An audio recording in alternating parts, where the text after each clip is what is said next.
शशधर पंडा शिक्षाविद समाजसेवी और 13 number sector cultural development association साधारण संपादक कटक। आमर कल्चरल डेवलपमेंट एसोसिएशन तरफ सेक्टर 13 नाम कीर्तन आयोजन करा आमर 13 नंबर सेक्टर समस्त अधिवासी माने स्वतःप्रत भाव में जो आग्रह सहकार सहयोग कर 3 दिन जो कार्यक्रम चली सी जो आमको सहयोग कर कार्य संपादन करते धन्यवाद देले कम पड़ो। ता सहित जगतसिंहपुर आमर 6टी कीर्तन मंडली आसी सी जो प्रतिभा देखी आपण मैंने हुए तो देखी ना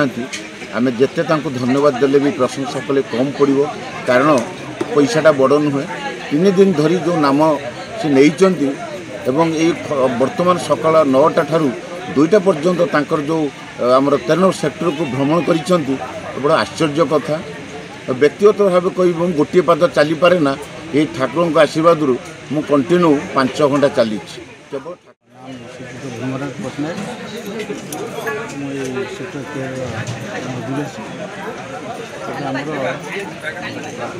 चैतन्य महाप्रभु कहते कलिजुग केवल नाम धारा सुमरी सुमरी नर उत्तर ही पार। कलिजुग केवल नाम ही सार और ये संसार सागर कलिजुग पार होगापी नाम ही केवल एकमात्र माध्यम तो से नाम कार्यक्रम को आज आमर शशधर भाई से जड़े समाजसेवी जड़े शिक्षाविद तथा भगवत प्रेमी जहाँ प्रचेषार आनुकूल्य ये कार्यक्रम कर सौभाग्यवश समस्त आम भाई भौणी मैंने सहयोग कर तेणु इतिकी आम प्रार्थना करवा ये समाज को समस्ते टे नाम नियंतु से चैतन्य बाबू आउ गोटे कथा कहते मागुर मछ झोल बेटा हरिया हरिया बोल जहाँ 13 नंबर अधिवासी ये धार्मिक अनुष्ठान